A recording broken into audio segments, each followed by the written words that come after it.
Assalamualaikum warahmatullahi wabarakatuh. Teman-teman, ketemu di Syihab dan Syihab. Saya Najwa sama Abi Quraisy. Abiku, Alhamdulillah. sehat Abiku? Alhamdulillah, sehat orang tua. Sehat, doain terus sehat ya teman-teman. Abi, panjang umur, satu walafiat. Amin. Abiku, lagi rame soal Habib. Beberapa kali sih rame soal Habib. Cuma yang sekarang Nana mau kita bahas soal itu di Syihab-Syihab ini. Habib atau orang yang memiliki garis keturunan dengan Rasulullah SAW.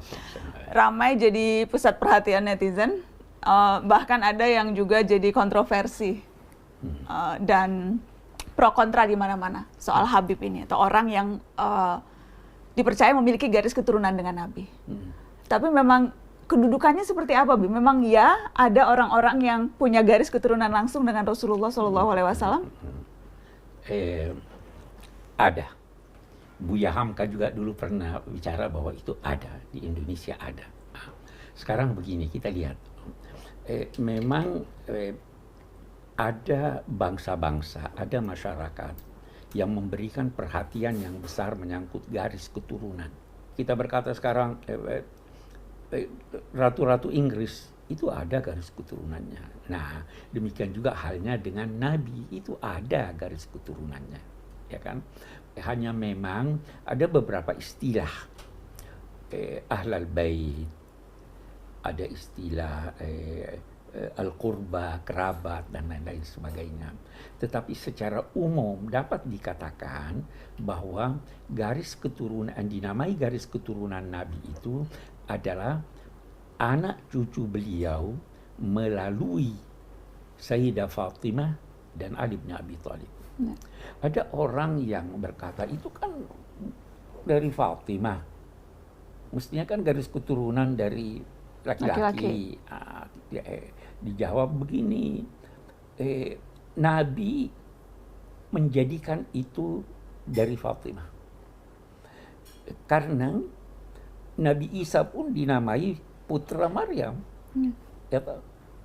Banyak itu orang-orang Yahudi itu tidak mengakui orang Yahudi kecuali kalau dari keturunan wanita, bukan laki-laki. Itu sebabnya dia tidak akui sebagai anak keturunan Ibrahim. Jadi ada, itu terpelihara. Memang orang berkata apa buktinya? Bukti yang paling konkret adalah sejarah. Di mana-mana ada. Di Iran itu bisa diketahui ini orang garis keturunan atau tidak karena ada pakaiannya serban hitam. Nah, tetapi kita tidak ingin menjadikan garis keturunan ini sebagai suatu keistimewaan yang melebihi kewajaran. Allah berfirman, "Wala tatamannaw ma faddalallahu ba'dakum 'ala ba'd." Jangan saling iri menghendaki apa keistimewaan orang itu Anda miliki pula. Tetapi karena dia keistimewaan, setiap keistimewaan punya konsekuensi, punya kewajiban. Kalau kewajiban itu tidak terpenuhi, maka garis keturunan yang dimilikinya tidak akan ada artinya. Nabi Nuh punya anak, garis keturunannya ada, tapi Allah menyatakan innahu amalun ghairu shalih. Dia punya pekerjaan, tidak diakui dia oleh Tuhan sebagai garis keturunan. Tuhan menjanjikan, wahai Nuh, saya akan selamatkan kamu dan keluargamu. Waktu anaknya sudah tenggelam, wahai Tuhan, anakku dari keluargaku. Bukan. Jadi ada konsekuensinya. Dari sini kemudian garis keturunan ini terpelihara yang mestinya ikut terpelihara sifat-sifat baik itu. Kenapa garis keturunan itu menjadi penting? Karena ada pengaruh fisik dan psikis orang tua kepada anaknya. Sebabnya ada buku namanya Child Between Heredity and Education. Apa yang lebih berpengaruh? Yang jelas ada pengaruh dari ayah, kakek, dan sebagainya. Sehingga ini ada keistimewaannya. Ya kan? Dari sini kemudian ada orang-orang, termasuk di Indonesia ini, ada garis keturunannya dan itu terpelihara. Sampai sekarang, Bi? Sampai sekarang terpelihara, ada kantor khusus yang ini. Agama memang memerintahkan untuk memelihara itu. Jadi, tapi konsekuensinya apa sifat-sifatnya sesuai dengan itu. Mereka yang datang ke Indonesia ini itu umumnya datang dari Hadramaut. Kakeknya sebelum sampai ke Hadramaut tadinya ada di Irak. Kemudian dia berhijrah dari Irak. Berhijrah dari Irak bukan untuk mencari nafkah ke Hadramaut. Karena dia kaya raya di Irak. Hadramaut gersang. Tapi dia datang untuk mengajarkan agama. Untuk mempersatukan masyarakat. Putra-putranya melanjutkan misinya sampai kepada seorang yang dinamai Al-Faqihil Muqaddam. Al-Faqihil Muqaddam ini sosok yang diistilahkan mematahkan pedang. Kami tidak akan melakukan kekerasan apapun. Kami berdakwah dengan akhlak yang baik. Keturunannya inilah sebagian yang datang ke Indonesia. Bukan untuk mencari nafkah. Untuk menyebarkan Islam. Untuk menyebarkan Islam. Tidak dengan pedang. Tidak dengan pedang, tidak dengan kekerasan. Mereka tidak bisa berbahasa daerah Indonesia, bahasa Indonesia atau bahasa Jawa, tetapi bagaimana mereka bisa mempengaruhi masyarakat melalui akhlaknya. Jadi tidak mengenal kekerasan, tidak mengenal makian. Nah, inilah yang berlanjut. Mereka berdakwah di sini sampai meninggalkan keluarganya. Sampai di Indonesia, orang-orang Indonesia itu Jawa, Sumatera, di mana-mana dinamai akhwal, saudara ibu kami. Penghormatannya, ini saudara ibu kami. Di sinilah mereka kawin-mawin, di sinilah lantas lahir ini tadi. Garis keturunan yang lain sampai sekarang. Ini yang mestinya mengikuti jalur kakek-kakeknya ini, mengikuti jalur Nabi yang menyebarkan toleransi, yang menyebarkan akhlak, ya. Apa yang terjadi sekarang itu sebahagian kecil sebenarnya yang memberi, boleh jadi, citra yang negatif. Nah, kemudian disambut oleh yang lain dengan cara yang tidak sesuai juga, sehingga terjadi apa yang dinamakan ribut-ribut itu. Ribut-ribut itu. Karena ya yang pertama, ya garis keturunan itu ada, ya, tapi seharusnya itu justru keistimewaannya adalah ketika ia bisa meneladani akhlak Nabi. Tidak, karena itulah sebabnya orang menamai mereka Habib. Jangan membanggakan diri dengan keturunanmu. Itu di dalam literatur agama ada ungkapan. Bukannya seorang kesatria yang berkata, kakek saya begini, ayah saya begini. Tapi kesatria itu yang berkata, ini saya yang melakukan itu. Ya toh? Jadi boleh berbangga, boleh merasa bersyukur, mempunyai garis keturunan kepada Nabi, tapi jangan tonjolkan itu. Jangan tonjolkan itu, tonjolkanlah akhlakmu, tonjolkanlah kebaikanmu, tonjolkanlah keramatamahanmu. Ini kalau bertengkar, maki ini, maki itu, nuduh ini, nuduh itu sebenarnya bukannya tidak menggambarkan ajaran leluhur, ajaran ini, itu tidak menggambarkan ajaran Islam. Jadi gelar atau atribusi Habib itu tidak seharusnya hanya sekedar gelar formalitas belaka ya, bukan hanya sekedar menyematkan diri sebagai Habib. Kalau Abi pribadi yang diajarkan oleh ayah kakekmu itu, tidak usah kamu yang berkata dirimu Habib. Tidak usah kamu menyatakan dirimu saya profesor, saya doktor. Biar dari kegiatanmu orang berkata, oh ini wajar dinamai Habib, ini wajar jadi profesor. Nana ingat Ami Alwi yang pernah bilang sebetulnya ada inflasi Habib sekarang.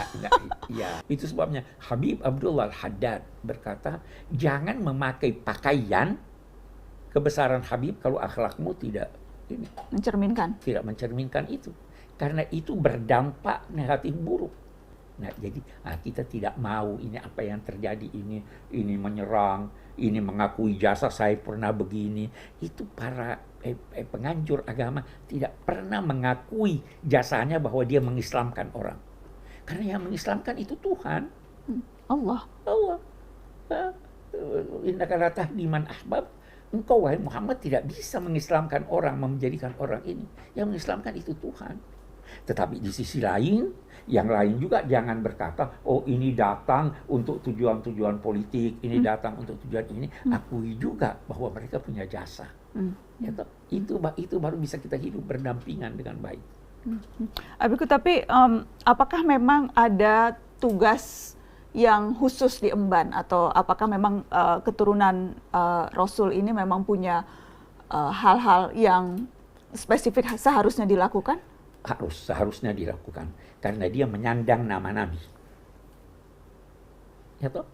Sekarang kita mau lihat itu raja-raja di Inggris, kita ambil raja-raja di Inggris, ratu-ratu di Inggris, ada tugas-tugas yang harus dilakukan. Ada, karena dia raja, karena dia ini.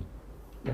Nah, kalau Anda merasa diri Anda adalah keturunan Nabi, ada tugas-tugas yang Anda harus lakukan. Tugas pertama itu adalah tugas menampakkan akhlak yang luhur.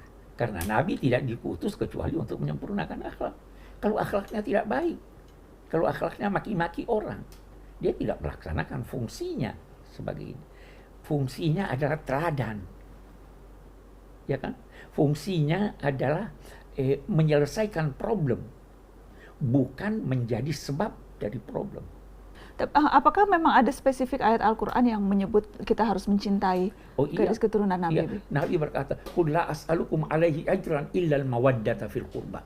Saya tidak minta upah dari kalian dari apa yang saya lakukan selama ini, kecuali apa? Cintai keluargaku. Apakah karena berangkat dari ayat itu, Bi? Bagaimana kemudian? Dari sekian banyak ayat, Sayyidina Umar berkata, saya lebih senang menjadikan gembira keluarga Nabi daripada keluarga. Karena itulah tanda terima kasih kita. Tapi di sisi lain, keluarga Nabi juga harus tahu diri dong. Itu sebabnya Habib yang mencintai dan dicintai. Itu artinya? Itu arti Habib. Habib itu kata, dia mencintai, sehingga dia dicintai. Kalau cuma mau dicintai, tidak mau mencintai, ya bukan Habib itu dong. Ya kan?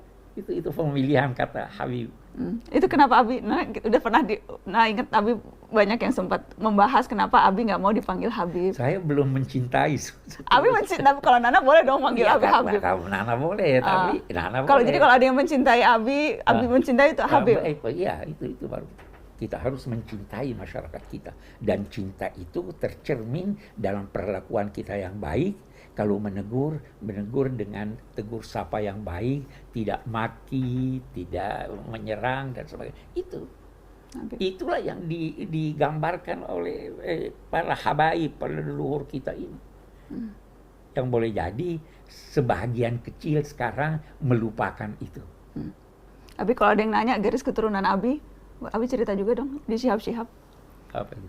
Abi, Habib Abdurrahman sebelumnya, kan semuanya kan dari Hadramut. Iya. Nana pernah cerita sih sebetulnya waktu itu ketika diwawancara, cuma kayaknya Abi aja yang cerita, Abi cerita garis keturunan. Iya, tapi jangan lupa, Abi sebagaimana bangga dalam hati dengan garis keturunan ke Sayyidina Ali, Abi juga bangga dengan garis keturunan dari ibu Abi yang dari Bugis. Kita harus begitu dong. Ya kan? Yang lain. Di Indonesia ini alangkah banyaknya orang-orang yang boleh jadi tidak dikenal sebagai keturunan Nabi, tapi dia keturunan Nabi. Lebih dikenal sebagai raden, raja, dan sebagainya. Imam Bonjol? Imam Bonjol. Iya, Imam Bonjol itu namanya Abdullah Syahab. Syihab itu. Syihab ya, Imam Bonjol. Ya kan? Tapi tidak menonjol. Tidak menonjol sebagai Habib, sebagai keturunan, sebagai pahlawan nasional. Iya. Itu apa namanya, sekian banyak dari Wali Songo itu yang itu, tapi Syarif Hidayatullah itu banyak sampai sekarang banyak, tapi mereka membuktikan kecintaannya kepada masyarakat, kecintaannya kepada tempat dia tinggal. Itu Habib. Mudah-mudahan kita bisa kembali ke jalur leluhur, atau kalau tidak mau berkata jalur leluhur, ajaran akhlak yang diajarkan oleh Nabi Muhammad, siapapun kita. Thank you, Abiku. Thank you. Habib Quraisy. Anaknya boleh manggil Habib Quraisy, cuma kalau yang lain Abi kadang suka protes, nggak mau dipanggil Habib. Terima kasih teman-teman. Teman-teman boleh deh yang nonton Shihab. Boleh ya, Bi? Janganlah. Oh, Abi nggak boleh. Kata Abi nggak boleh, nggak apa-apa. Bisik-bisik aja. Assalamualaikum.